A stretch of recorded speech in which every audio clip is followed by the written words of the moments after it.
Hello everyone, it's been a while since I made a video like this, so we're going to do a deep dive. I haven't made a video like this in a while because I've been super busy, but yeah, it's been an exciting time for this channel. We're growing really fast. Our Telegram's over 1,000 members already, so make sure you join our Telegram. Make sure you support this channel just by liking, subscribing, you know everything. So yeah, I have a few topics. I'm going to go over some of my favorite cryptos. We're going to go over XRP. We're going to go over a little bit of XLM. We're going to go over some XDC news.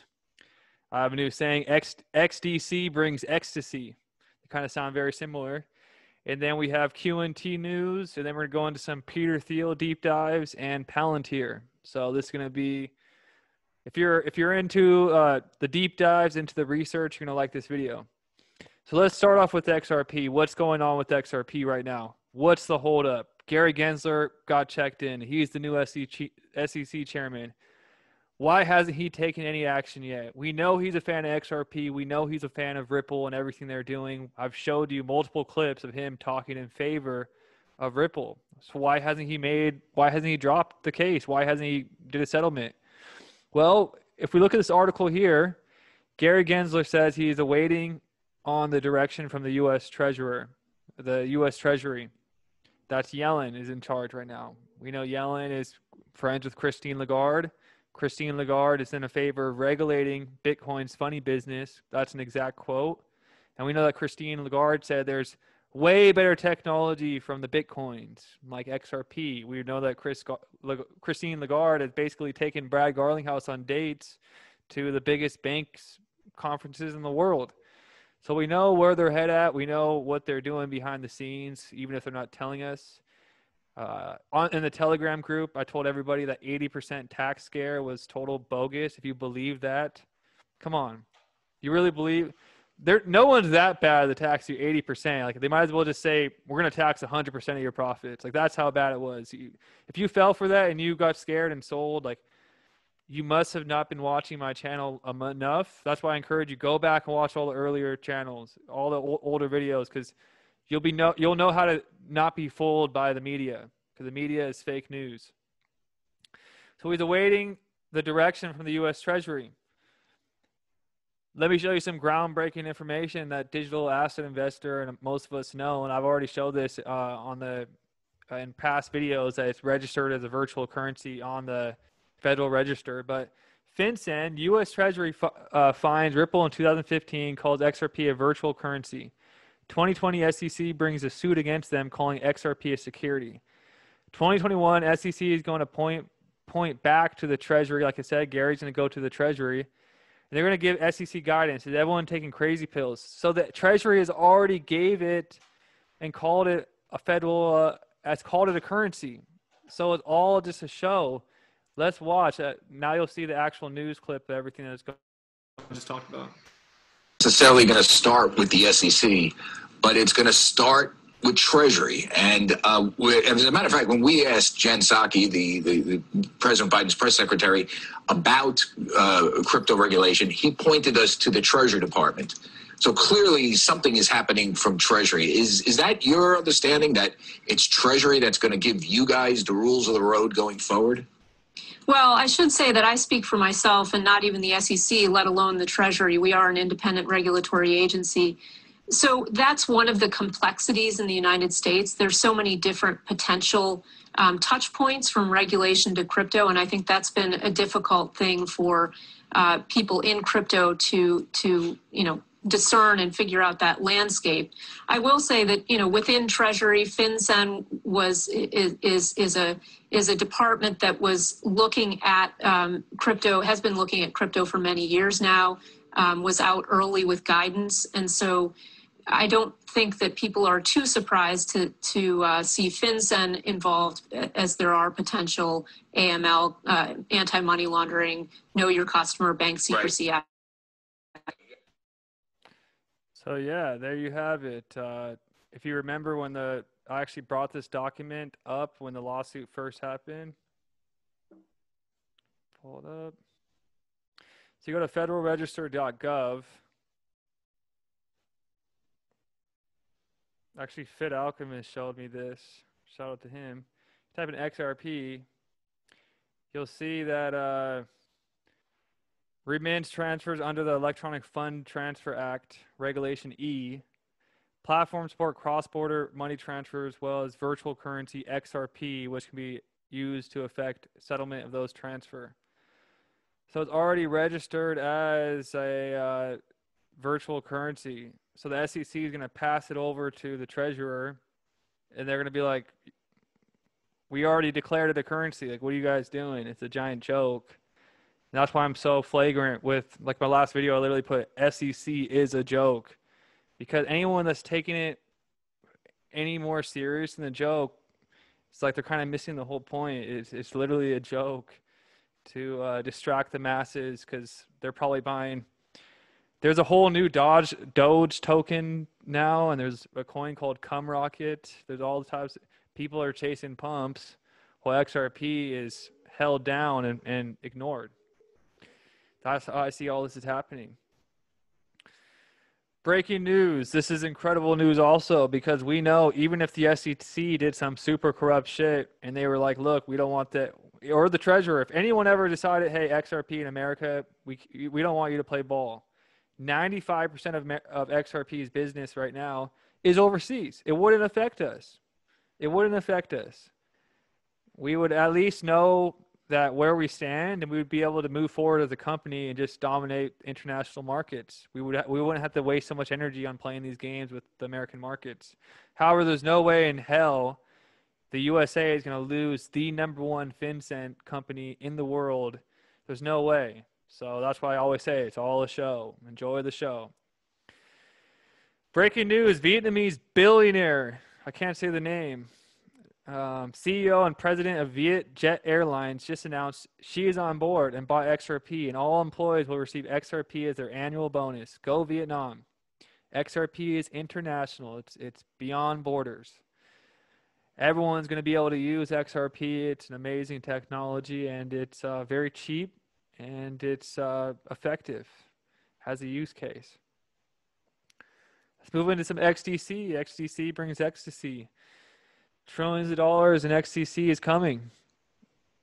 So one of the co-founders, TradeFinex, when will two banks that you mentioned earlier and Fion be going live on TradeFinex? So Ritesh, this is the co-founder right here of XDC. TradeFinex has been progressing very well, but since it has started connecting real-world instruments and legacy systems, for every transaction, we had to work overnight to check off various regulatory aspects like token issuance, jurisdiction, custodian regulation, legacy system, and local compliance related regulation. It takes time, but at the end of the day, we're exploring untapped markets worth trillions with a T of dollars. Now we're connecting real-world NFT, DeFi, and hence you can expect to see some major scaling up in transactions. Major. Trillions. That's what I want to see. The ROI potential in XDC is insane. That's all I'm going to say. And what else are we looking for on this channel? Use cases. Number 2, companies that want to participate with the regulations that are actually seeking to become regulatory compliant and to play ball with the regulators. That's how we know it's going to stick around after regulations. That's probably one of the most important things. And they are compliant. They already like certified with ISO 20022. They're good to go. That's what I like to see. And we've been talking about this since it was less than a penny. So I've already had messages from people telling me they've made 20, 40, 60 grand on XDC. So, and this is just the beginning, guys. So like, hodl and imagine what your gain is going to be 2 years from now, 24 months, 2024. Are you? 2023. You're going to be. We're going to be filming these from the real beach. I'm not going to have the virtual background behind me. I'll legitimately be filming these in Hawaii. Okay. I'm not going to play this video because this guy is such a fool, but this fucking clown, Jay Clayton, all of a sudden, this is how out of touch the fake news is. So CNBC basically comes on and like, hey, look, we're going to have Jay Clayton, the new face of crypto. And they don't know. Everybody in crypto hates him. 3,000 thumbs down. And everyone in the comments were just like, he needs to be in prison. What a crook. Please don't bring criminals on to discuss finances. And they're just going on. He's a weasel. So this guy is has a target now. So that's pretty funny. So I've been talking about QNT for a while now. I'm a big fan of QNT. It's basically the great connector. It connects all networks. It's the network of all networks. XRP is the interledger protocol. QNT, I believe, will be the overledger. So that way all the distributed ledgers can have interoperability. XRP brings interoperability between the tokens and the money. But QNT connects the networks. And now this guy, this big crypto influencer, Raul, brings up QNT. So let's hear what he has to say, because we've been talking about it for a while. Now we have a big famous guy's verification that he's on board too. Spent enough time talking about the interoperability layer. Now, how I describe this is, we kind of started this whole crypto journey back in 2013, for me at least, with Bitcoin, and then Ethereum came, and then we've seen these other tokens. Some have survived, some have failed, this big ecosystem. And people say, well, this has got a great case for that. This has got a great case for this. And then there's a group of people saying, well, it's all going to go onto one protocol. But a big development is people saying, you know what, it doesn't need to go on one protocol, and we'll build a layer that allows all of these things to work together. So what this means is, I'm talking to you. I'm using a microphone of which you don't know what it is, that condenses the sound and records it on a system that you don't know what it is. On a computer, you don't know it's a Mac or a PC. I'm using an internet of which you don't know what the type of modem it is. You don't know any of these things. And I can have a live call with you on a phone, or I can have a Zoom call, and you don't know or care. I can send you an email. You don't know what system I'm on. You just get the email. That's interoperability. It's one of the key features of the internet and what made the internet so successful. That is coming in crypto, and it's coming fast. We've seen on Real Vision Crypto things like Quant Network, Polkadot, Chainlink. These things are huge because they allow different things to move around across this ecosystem. We're seeing it in the gaming metaverse where a token or a skin can go from one game to the other to the other. And those are different languages, different protocols. Some are on blockchain, some aren't. It's extraordinarily exciting. So the wave of the future is, you're not going to know that some of these things are built on Bitcoin or Ethereum or anything else. What you care about is the end application. And we're coming closer to that. Yeah, so he's a big believer in investing in the protocols. So QNT is going to basically allow all the networks to connect together, just like AOL, Yahoo, Gmail, all connect together. You don't know what's happening behind the scenes, how it's actually possible for those, or you don't know how, when you pick up a T-Mobile phone, how it all works when you call someone and it goes, I don't even know. And then someone with the AT&T phone gets a call and it all connects. And that's what QNT and XRP are doing. So like when people, in the future, when everything's built off Ripple and XRP, people won't really even know they're using XRP. It's going to be a protocol behind the scenes. Like, you don't really know the coding of the internet, but we use it. So here's a good diagram I found. This is Quant.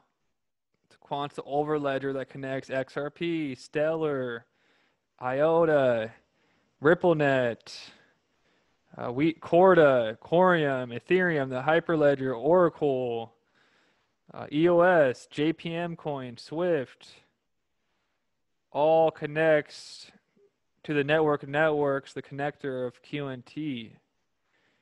So, and here's something that's important. So a lot of people look at it and say, oh, I could get way bigger ROIs than some other projects because it's already $40. The tokenomics aren't like that with QNT because there's only 14 million QNT, and there's not that many people, and it's think this is only like $55 million market cap. Don't quote that, but we're not even in the top 100. So if QNT were to grow to the same size as Dogecoin, it would be $4,000 a coin. If it were to grow to the same size as Link, it's going to be $1,200. Grow to the same size as ADA, it would be $3,000 a coin. The same size as XRP, it would be $4,000 a coin. So XRP, its market cap is $1.09 right now. And QNT at the same market cap as XRP would be 4,600 because XRP has 100 billion coins. QNT only had 14 million. So that's how you got to do the math.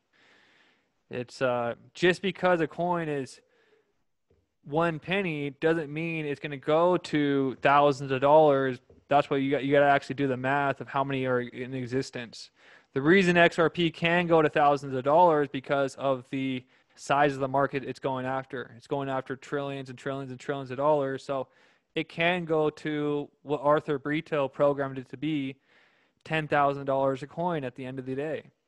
We don't know how long that's going to take, but the programmers literally made it to be $10,000 a coin because it's supposed to handle all the money.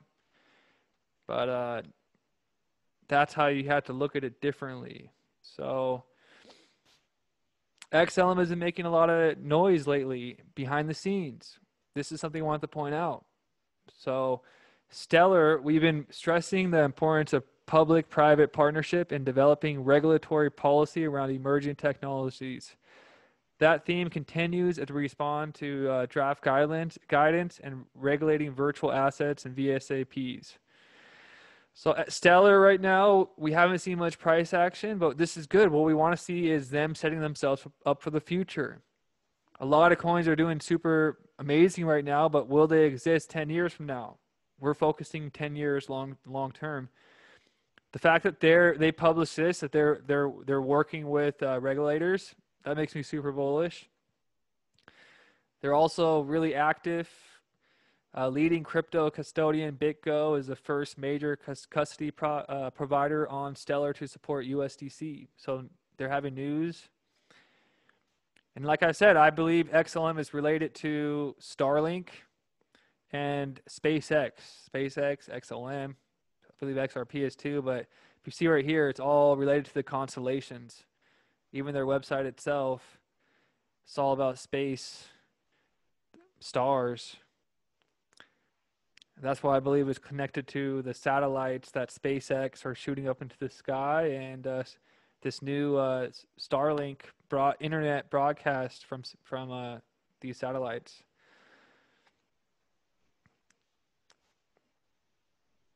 So one more thing I want to show you, then we'll get into different news outside of crypto. So this is how big some of these blockchain ecosystems are, like R3, Voltron powered by R3. We have HSBC Bank. We have US Bank, BBVA, R3 right here, like Bangkok Bank, Standard Chartered, UBS. These are some of the biggest. Shell, like, it's going to be insane. We're literally in an insane wealth transfer right now.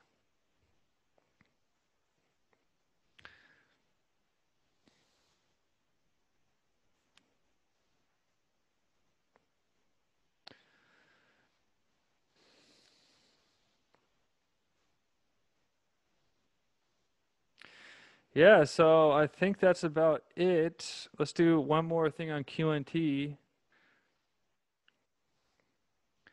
And yeah, I think I'll just go into what I wanted to share about Peter Thiel, because Peter Thiel is connected to Ripple, connected to everything that's happening with this transition to the QFS.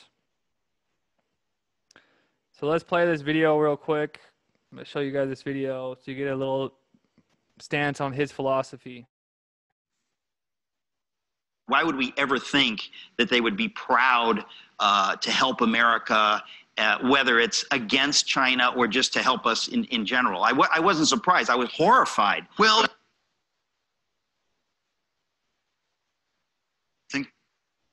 that's the point. That there would be some sort of rational self-interest where they would help us even if they didn't really believe it. But it's not like saying that Yale is an American university. They couldn't be more anti-American. They just can't say it.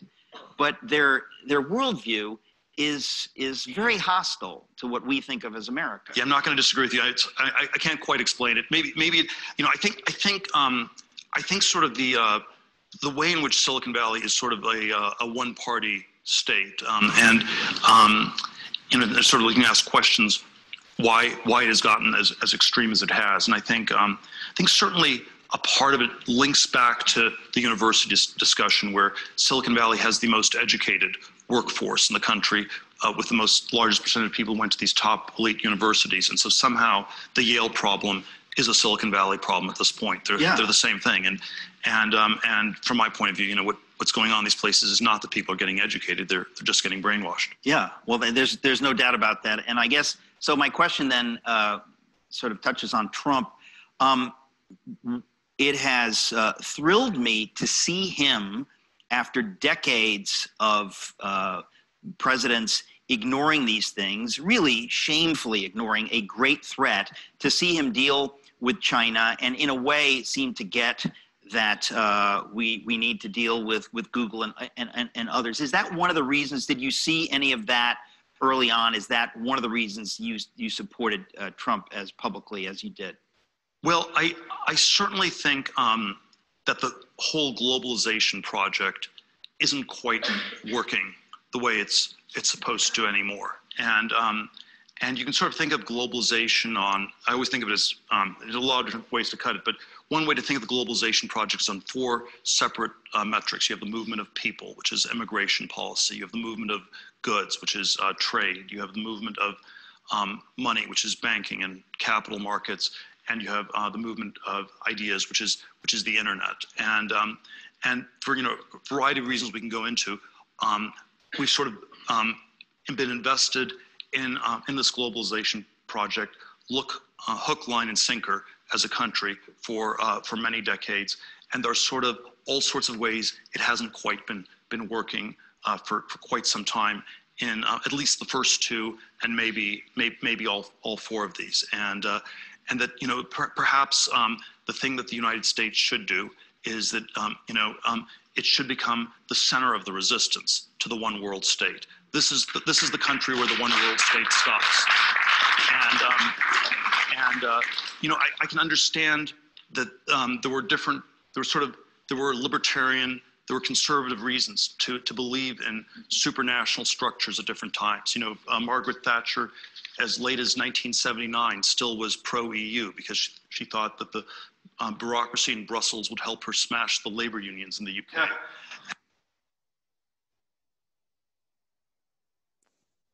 I highly recommend listening to Peter Thiel's speeches, especially if you're an XRP investor. Like this, but we need to update our thinking, and we need to realize that. You see, testing. Yeah, so I highly recommend listening to Peter Thiel's speeches. Right there, he just clearly stated he is anti-NWO. He's against the one world state. So are we on this channel. And he articulates it with facts more intelligently than anyone I've heard. And he also brings up amazing information for us XRP holders because he's an amazing mind as far as like being an entrepreneur. He's created and innovated so much for the world. One of the reasons I'm a fan, and I believe everyone that holds XRP, is because he's really pushing the bar. He is embodying making America awesome again, because what he's doing is basically in these speeches, like 0 to 1, he is basically saying how stagnant America has become. He said before Elon Musk created Tesla, the last new successful car company was Volkswagen in the 60s. When was the last time there was a new and improved airline? We're still in the same planes as the plane when I was a kid. Nothing has been going forward. iPhone is the same iPhone. We had the same iPhone when it first came out. Like, nobody is innovating. We've been stuck. We're satisfied with staying the same and being mediocre. In the 60s, there was a huge renaissance, and people really believed, whether you believe we went to the moon or we didn't. I don't believe we did. But think about that. in the 60s, people believed that now we would be in flying cars. They believed that people went to the moon. There was moon races. They believed in world peace. Like John Lennon had that song about world peace. Like they believed in possibilities. If you ask people right now what their thoughts are about the future, a lot of people have negative projections about what they see the future has. That's really bad if you're an XRP holder, because if you start listening to these talks from Peter Thiel, and I'm going to show you some of the things that he's invested in right now, he's really like a limitless thinker. He's investing into flying air taxis. So he wants to innovate airlines. He wants to innovate basically everything. He funded OpenCoin, which is XRP, which is basically like who has that ability to think like, hey, I'm going to create a whole new entire currency. He probably created Bitcoin. He's probably part of the people that created Bitcoin. If you look at PayPal, when PayPal first came out, it was called X.com. So on PayPal and keep in mind, Peter Thiel is the godfather of the PayPal mafia. So Peter Thiel is the guy who recruited Elon Musk. He recruited the PayPal mafia, and they all basically funded. For example, like Tesla is 100% funded by Elon. SpaceX is funded by Peter Thiel. It's all independent, so that's why they could call their own shots. So when PayPal was first started, it was called X.com, actually. I'm not going to play this whole video, but...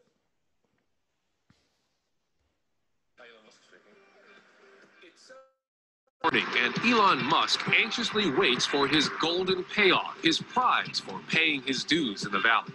I expect to receive a car that I've just bought, which is called McLaren F1. It's $1 million for a car. It's decadent. There are 62 McLarens in the world, and I will own one of them. Back in '95, there weren't very many people on the internet, and certainly nobody was making any money at all. Most people thought the internet was going to be a fad. Not this South African entrepreneur. Musk sold his first computer program at the age of 12, and he hasn't stopped selling since. Wow, I can't believe it's actually here. It's pretty wild, man. Just 3 years ago, I was showering at the Y and sleeping on the office floor. And now, obviously, I've got a $1 million car and quite a few creature comforts. It's just a moment in my life. All clear? My values may have changed, but I'm not consciously aware of my values having changed. My fear is that we become... I could go and buy one of the islands in the Bahamas and turn it into my personal fiefdom. I'm much more interested in trying to...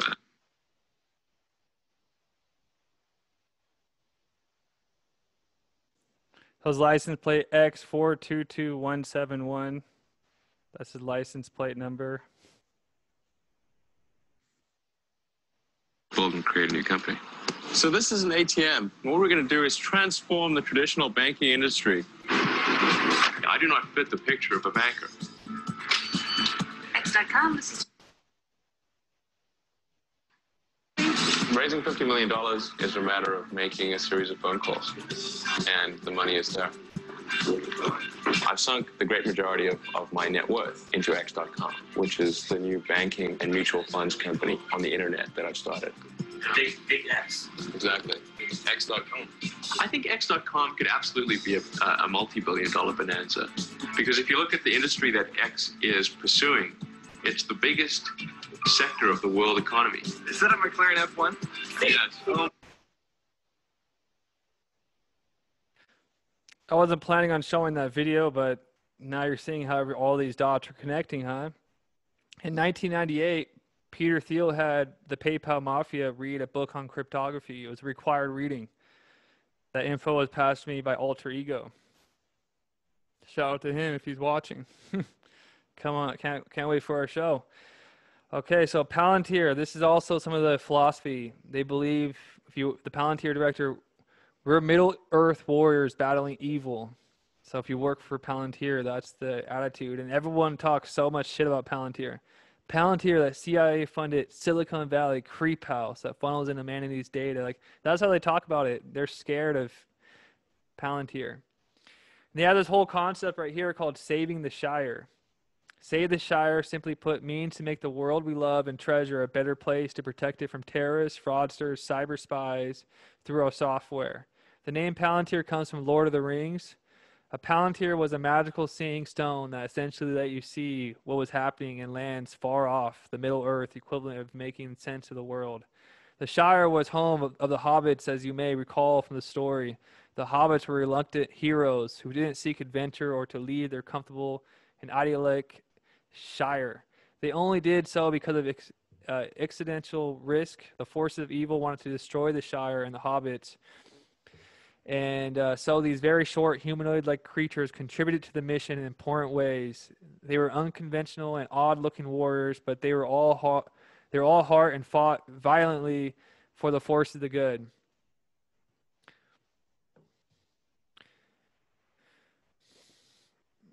So they're really pros of working for Palantir: delicious catered meals, on-site chiropractor. Con, a boss who seriously paints you as a modern equivalent of Middle Earth warriors, or maybe that's a pro. So Palantir or Middle Earth warriors. I heard someone else call them Palantirians. It's a Palantirian culture being birthed right now. And Palantir is the company investing in like flying air taxis and making the world an awesome place. So here's at their office, they have the Save the Shire. Sorry about that. Save the Shire. So they're really about it. Lord of the Rings. They want to destroy the one ring to rule them all. That's what their mission is.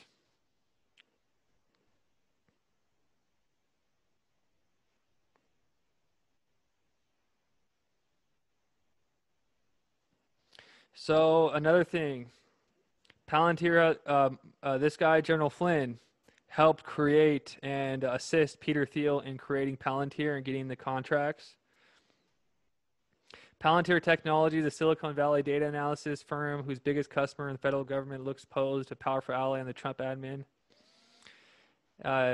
Pretty much Flynn recommended certain financial firms to use Palantir because Palantir is a Trojan horse. That's why George Soros, I'll show you guys this,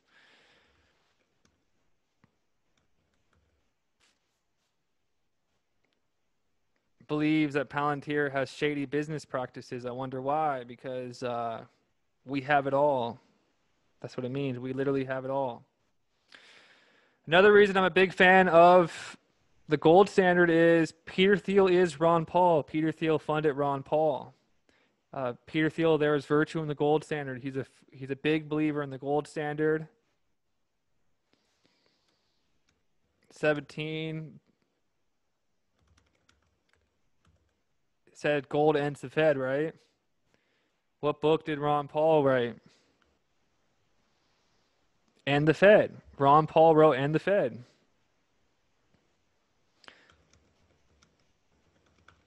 See how it's all connecting? It all going back to one source.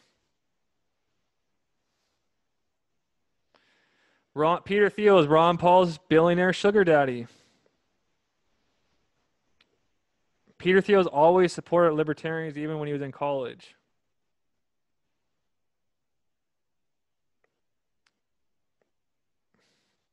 So this is the air taxis. I believe we're countering because eventually I think these airlines are going to require people to have passports to ride them. Those airlines are, I'm 6'4". Those airlines are super uncomfortable for me to sit in. I don't like them. I'd rather fly in one of these things. So please, Palantir, make these flying air taxis so I don't have to get a passport. I could just fly wherever I want, faster, better. I can just have who I want sitting next to me. So we're countering their moves. A lot of people just want to cry and be like, oh my gosh, it's the NWO is coming. We got bosses like Alex Karp who's countering their moves, making air taxis so that way everyone will just switch over to flying a new, better, and more awesome way to travel. Another thing is Palantir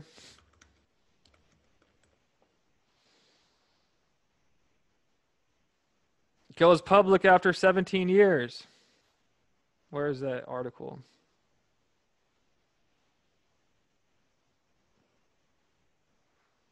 Palantir goes public after 17-year wait.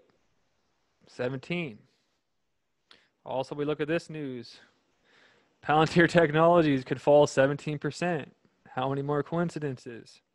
How does James Keefe get all these amazing interviews? How does James Keefe know the right people to take to bars that will get drunk and just spill all the beans and all the information that's going on? How does James O'Keefe have such amazing intelligence? How? People need to take their research one step farther, and you'll find it's not that coincidental, and it's not that much of a mystery, and it's not a conspiracy at all, because Peter Thiel funds James O'Keefe, has given James O'Keefe money. Peter Thiel owns the most advanced data collecting, anti-terrorism, anti-fraud company in the world, the Looking Glass, Palantir. Who do you think's feeding James all the stuff? Palantir, Peter Thiel. So I've been presenting all this information, and the next thing you know, tons of people were doing hit pieces on him.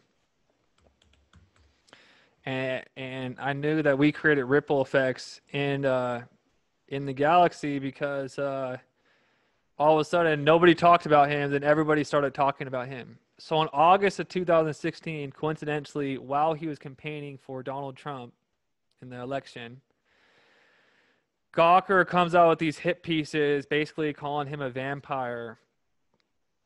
Unfortunately, these articles were based on a Gawker news tip, the same company that basically released Hulk Hogan's sex tape without permission, the same company that exposed Peter Thiel's sexuality without permission, all this other shady stuff. Really unethical journalist. They wrote an entire article based off a journalist news tip. There's no source, no evidence. And it was a total hit piece on him because he was campaigning for Trump and super advocating. Like, look, he's literally advocating